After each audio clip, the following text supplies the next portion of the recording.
Next guest in Gordon Street tonight is quite simply one of the best singers in the world. She's won multiple Grammy Awards, is an officer of the Order of Canada and is in Australia to promote her new album and upcoming tour. It's an honour to welcome to the show KD Lang. Thank you so much for coming.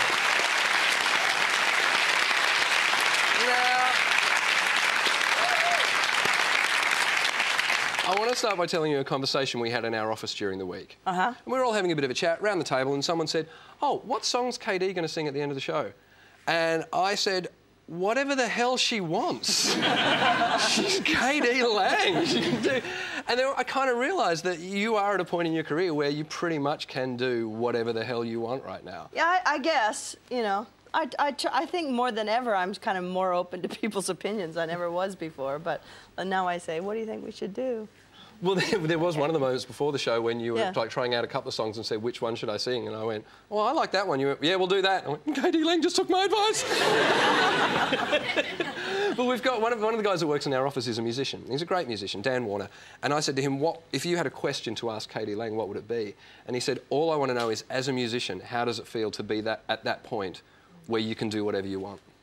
Well, to be really honest with you, I always made it my manifesto that I would always be that way.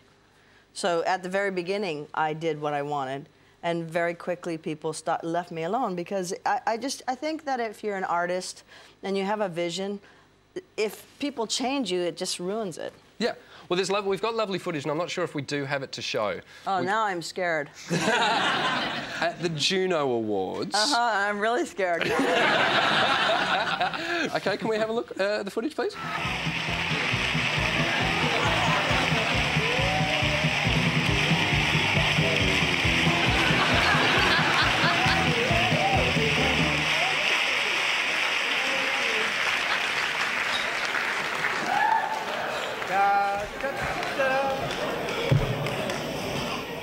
I promise that I continue to sing for only the right reasons. Thank you very much. I love you.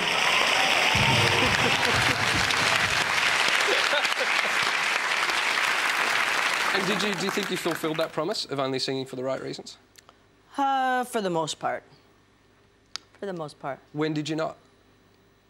I can't remember specific moments, but you know, I think 27 years is a long time in show business. Yeah, you've got to make a mistake somewhere. So yeah, you're gonna. I sang a beer commercial. I sang a beer commercial one time. Did you really? Yeah. What, and one of your songs for a beer commercial, or you actually sang... I sang a song about Bud Light or something like that. Wow. I bet it was unusually... Bud Light. Yeah. I mean, Bud Light. Yeah.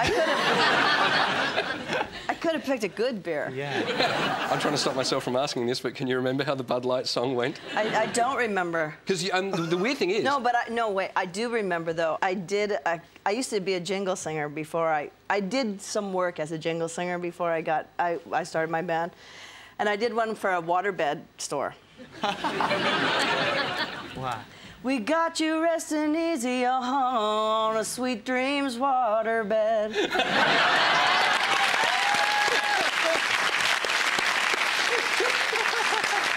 But the better one was, and I thought it was very appropriate that I would sing a song for a hardware store that went, "We did it, we did it, we did it at the House of Tools." Now, you've got a new album out which is called Sing It Loud. Yes. And, again, like I said, we've got a guy in our office who's a musician. And I was talking to him about the album, and he said, I listened to it last night.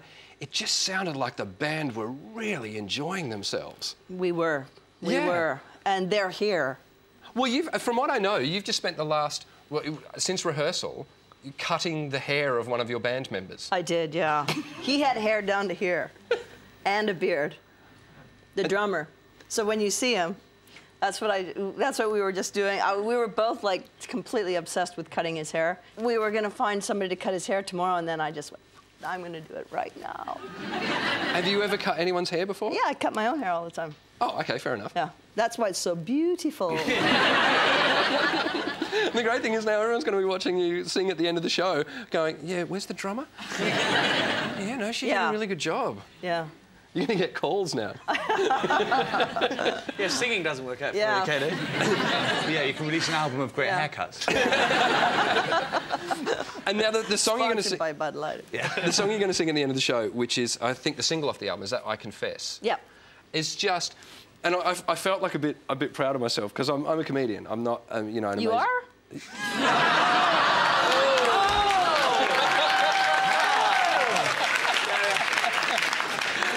She sings about waterbeds. She cuts the drummer's hair, and now this. Tell you what, you just cut more than hair, lady. I had a crush on you when I was 18. And you ruined that as well, didn't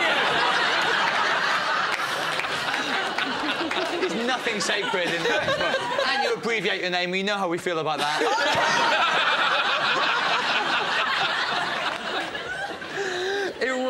This is how I get treated? Welcome to Australia. Yeah. All right, I can handle it. And I mean that too. The first time I ever saw you was on the Black and White Night with Roy Orbison, which was this amazing concert of Roy Orbison, Bruce Springsteen, Elvis Costello, Tom Waits. The backing singers were you, Jennifer Warne... Bonnie Raitt.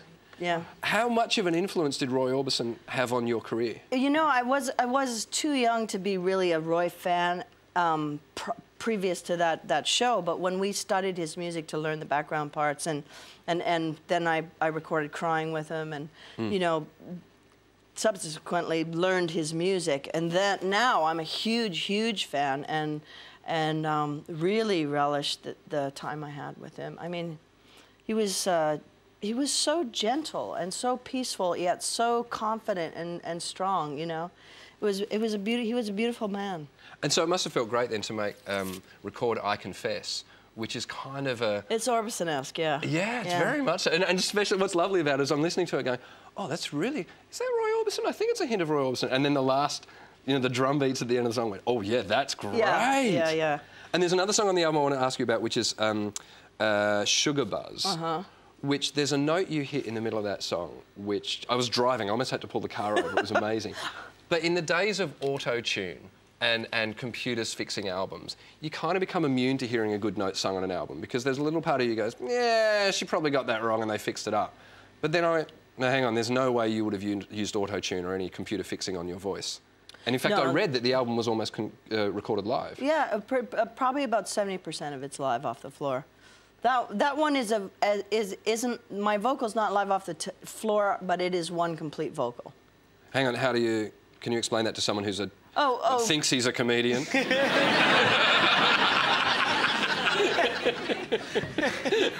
was a great line. It was a great line. But I actually mean that, like, technically, when you say... That you actually do think you're...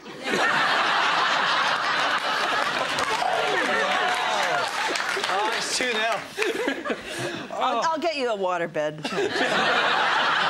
He's going to need to lie down. Yeah. But I mean, technically, when you say that it was live... Okay, well, the band plays, we record it. Yep. And then, you know, the vocal sounds pretty good, but then I go, oh, I want to sing it one more time, so I sing to the tape. Right. Yeah. But what I'm saying is you didn't then fix your voice with a computer and put it into the tune. No. And the one on, it's all one song. Yeah, on Sugar Buzz, it's one take, yeah. Right. When you sing a song like Hallelujah, the Leonard Cohen song, which you sang at the Winter Olympics, how do you find a way of making that your own? Well, a song like Hallelujah is actually really easy to sing because the lyrics give you so much content to work with. Right. I mean, I never get tired of singing that song because it always offers me some sort of cinematic substance. Like, I'm always... There's a story there that I play in my mind every time. The lyric means something different to me every single time. I find something deeper in it. I mean, Leonard Cohen's a tremendous poet, and I think that's why it's been covered by every single person on the planet, you know? I haven't done a version yet. I feel like, well, we were meant to bring one. That's next week.